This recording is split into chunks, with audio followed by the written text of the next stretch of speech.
ಕರ್ತನಲ್ಲಿ ನಮಗೆ ಅತ್ಯಂತ ಪ್ರಿಯರಾದ ದೇವಮಕ್ಕಳೆಲ್ಲರಿಗೂ ಈ ಉದಯಕಾಲ ಸಮಯದಲ್ಲಿ ಯೇಸು ಕ್ರಿಸ್ತನ ಶ್ರೇಷ್ಠವಾದ ಪರಿಶುದ್ಧವಾದ ನಾಮದಲ್ಲಿ ಶುಭವನ್ನು ತಿಳಿಸುತ್ತೇನೆ. ಕರ್ತನಾದ ಯೇಸು ಕ್ರಿಸ್ತನು ನಮ್ಮ ಆರಾಧನೆಗೆ ಯೋಗ್ಯನು. ಆತನು ಆರಾಧನೆ ಸ್ವೀಕರಿಸುವುದಕ್ಕೆ ಅರ್ಹನು. ಅನೇಕರು ಈ ದಿನದಲ್ಲಿ ಯೇಸು ಕ್ರಿಸ್ತನ ದೈವತ್ವವನ್ನು ಪ್ರಶ್ನಿಸುತ್ತಾ ಇದ್ದಾರೆ.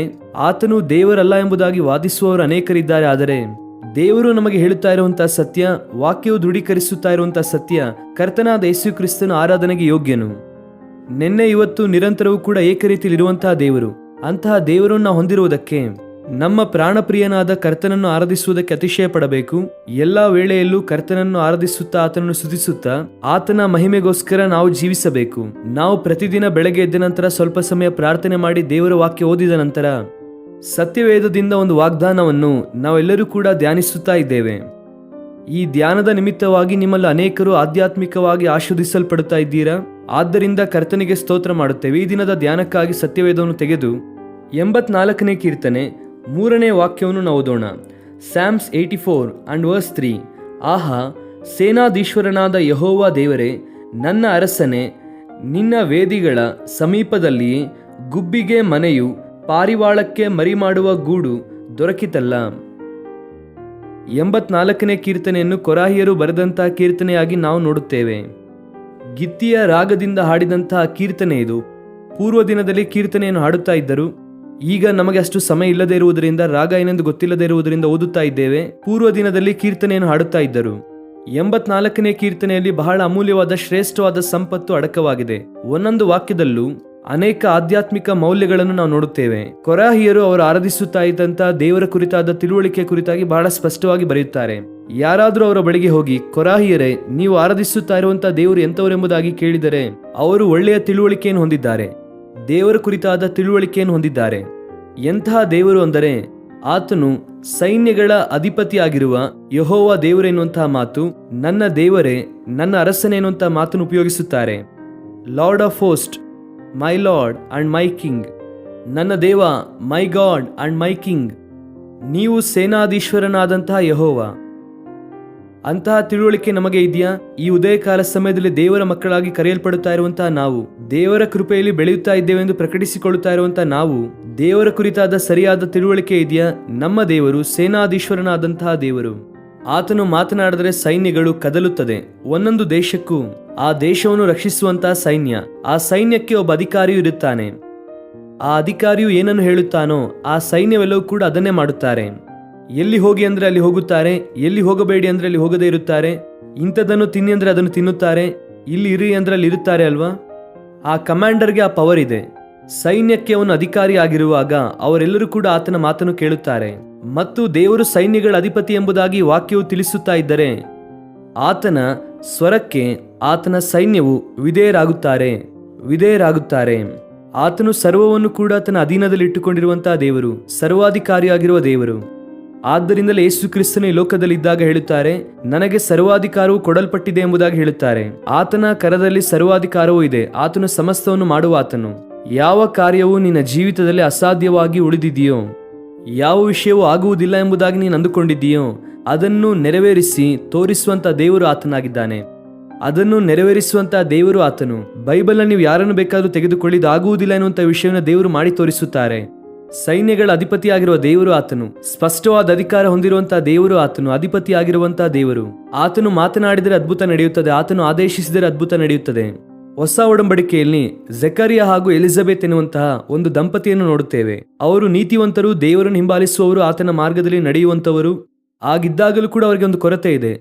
ವೃದ್ಧಾಪ್ಯದಲ್ಲಿ ಬಂದಿದ್ದಾರೆ, ಆದರೆ ಮಕ್ಕಳಿಲ್ಲ. ಆ ಪರಿಸ್ಥಿತಿಯಲ್ಲಿ ಜಕರಿಯನ್ನು ತನ್ನ ಕ್ರಮಕ್ಕೆ ಅನುಸಾರವಾಗಿ ದೇವರಿಗೆ ಯಾಜಕ ಧರ್ಮವನ್ನು ಮಾಡುವುದಕ್ಕೆ ಹೋದನು. ಪ್ರಾರ್ಥನೆ ಮಾಡಿದನು ದೇವರ ಸಮ್ಮುಖದಲ್ಲಿ. ಕೂಡಲೇ ದೇವರು ಸಂದೇಶವನ್ನು ಕಳುಹಿಸುತ್ತಾರೆ, ನಿನ್ನ ಪ್ರಾರ್ಥನೆಯು ಕೇಳಲ್ಪಟ್ಟಿದೆ ಎಂಬುದಾಗಿ. ಯಾರು ಕೂಡ ಬಹುಶಃ ಅವರ ಜೀವಿತದಲ್ಲಿ ಇಂಥ ಅದ್ಭುತ ನಡೆಯುತ್ತದೆ ಎಂಬುದಾಗಿ ಊಹಿಸಿರಲಿಲ್ಲವೇನೋ. ಆದರೆ ದೇವರು ಆ ವೃದ್ಧಾಪ್ಯದಲ್ಲಿರುವಂತಹ ದಂಪತಿಯನ್ನು ಆಶೀರ್ವದಿಸಿ ಅವರಿಗೆ ಒಬ್ಬ ಮಗನನ್ನು ಕೊಟ್ಟರು. ಸ್ನಾನಿಕನಾದ ಯೋಹಾನನು ಕ್ರಿಸ್ತನ ಬರುವಿಕೆ ಕುರಿತಾಗಿ ಪ್ರವಾದಿಸಿದನು. ದೇವರ ಮಕ್ಕಳೇ, ಈ ದಿನ ತಡೆಯಾಗುತ್ತಾ ಇದೆ ಎಂಬುದಾಗಿ ಬಾಧೆ ಪಡುತ್ತಾ ಇದ್ದೀರಾ? ಇನ್ನೆಷ್ಟು ದಿನ ಎಂಬುದಾಗಿ ಅಳುತ್ತಾ ಇದ್ದೀಯಾ? ಎಲ್ಲ ಪರಿಸ್ಥಿತಿಯು ಕೂಡ ದಾಟಿ ಹೋಗಿದೆ ರೀ. ಇನಿ ನನ್ನ ಜೀವಿತದಲ್ಲಿ ಕಾರ್ಯ ನಡೆಯುವುದಿಲ್ಲವೇನೋ? ಈ ಅದ್ಭುತ ನಡೆಯುವುದಿಲ್ಲವೇನೋ? ಈ ಆಶೀರ್ವಾದವನ್ನು ನಾನು ನೋಡುವುದಿಲ್ಲವೇನೋ? ದೇವರ ವಾಗ್ದಾನವೆಲ್ಲ ನಿರಾರ್ಥಕವಾಗಿದೆ, ಆತನು ತನ್ನ ವಾಗ್ದಾನವನ್ನು ಮರೆತು ಹೋಗಿದ್ದಾರೆ. ಅಂತಹ ನಿರಾಶೆಯಲ್ಲಿ, ನಿರುತ್ಸಾಹದಲ್ಲಿ ಬಹುಶಃ ನೀನಿದ್ದರೆ ದೇವರು ನಿನ್ನೊಂದಿಗೆ ಮಾತನಾಡುತ್ತಿದ್ದಾರೆ. ನಿನ್ನ ದೇವರು ಸೈನ್ಯಗಳ ಅಧಿಪತಿ, ಆತನು ನಿನ್ನ ದೇವರು, ನಿನಗೆ ಅರಸನಾಗಿದ್ದಾರೆ.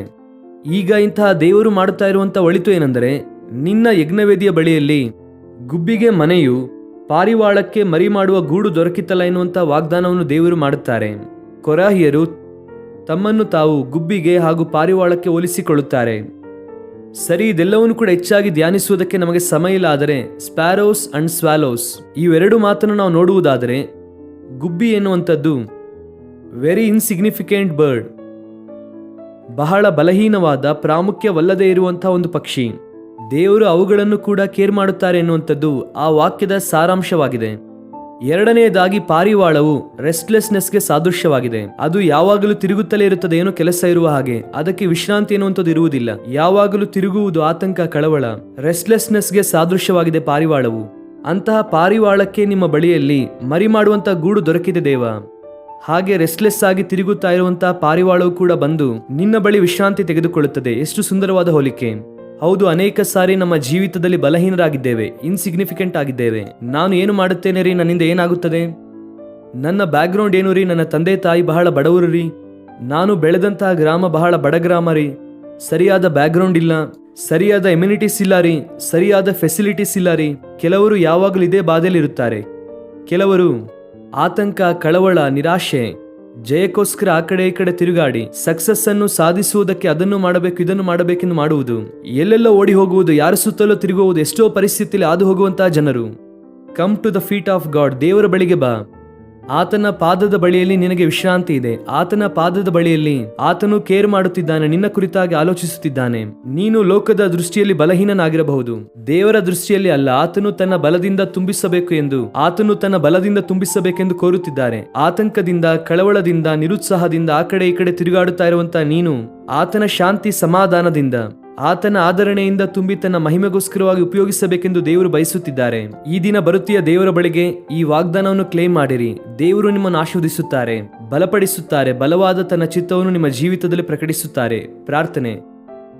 ಪ್ರೀತಿಯುಳ್ಳ ತಂದೆ, ಇಲ್ಲಿಯ ತನಕ ನೀವು ಮಾತನಾಡಿದಂಥ ನಿಮ್ಮ ವಾಗ್ದಾನಕ್ಕಾಗಿ ಸ್ತೋತ್ರ. ಈ ವಾಗ್ದಾನದ ಮೂಲಕವಾಗಿ ನಮ್ಮ ಪ್ರಿಯರನ್ನು ನೀವೇ ಬಲಪಡಿಸಿ ನಡೆಸಿರಿ ಅಪ್ಪ, ಆಶೀರ್ವದಿಸಿರಿ, ಬಲಪಡಿಸಿರಿ. ನಿಮ್ಮ ಒಳ್ಳೆಯತನಕ್ಕಾಗಿ ನಿಮಗೆ ಸ್ತೋತ್ರ ಮಾಡುತ್ತೇವೆ ದೇವ. ಗುಬ್ಬಿಗೆ ಮನೆಯನ್ನು ಕೊಟ್ಟಂತಹ ದೇವರು, ಪಾರಿವಾಳಕ್ಕೆ ಮರಿ ಮಾಡುವಂತಹ ಗೂಡು ದೊರಕುವಂತೆ ಮಾಡಿದಂತಹ ದೇವರು, ನಿಮಗೆ ಸ್ತೋತ್ರ. ಬಲಹೀನರಾದಂತಹ ನಮ್ಮನ್ನು, ಆ ಕಡೆ ಈ ಕಡೆ ತಿರುಗಾಡುತ್ತಾ ಇರುವಂತಹ ನಮ್ಮನ್ನು ನಿಮ್ಮ ಸನ್ನಿಧಿಯ ಮೂಲಕ ಆಧರಿಸಬೇಕೆಂದು, ವಿಶ್ರಾಂತಿಯನ್ನು ಕೊಡಬೇಕೆಂದು, ಶಾಂತಿ ಸಮಾಧಾನವನ್ನು ಕೊಡಬೇಕೆಂಬುದಾಗಿ ಆಶೆ ಪಡುತ್ತಾ ಇರುವಂತಹ ದೇವ, ನಿಮಗೆ ಸ್ತೋತ್ರ. ಈ ದಿನ ನಮ್ಮ ಪ್ರಿಯರ ಜೀವಿತದಲ್ಲಿ ಒಳಿತು ಉಪಕಾರವನ್ನು ಮಾಡಿರಿ. ಸ್ವಸ್ಥತೆ ಇಲ್ಲದೆ ಇರುವವರಿಗೆ ಸ್ವಸ್ಥತೆ, ಬಿಡುಗಡೆ ಇಲ್ಲದೆ ಇರುವವರಿಗೆ ಬಿಡುಗಡೆ ದಯಪಾಲಿಸಿರಿ. ಬಲವಾದ ನಿಮ್ಮ ಆತ್ಮದಿಂದ ಪ್ರತಿಯೊಬ್ಬರನ್ನು ಸಂಧಿಸಿ ಒಳಿತು ಮಾಡಬೇಕೆಂದು ಕೋರುತ್ತಾ ಯೇಸು ಕ್ರಿಸ್ತನ ಶ್ರೇಷ್ಠವಾದ ನಾಮದಲ್ಲಿ ಬೇಡಿ ಹೊಂದಿಕೊಳ್ಳುತ್ತೇವೆ ತಂದೆಯೇ. Amen. God bless you dear friends. Have wonderful day.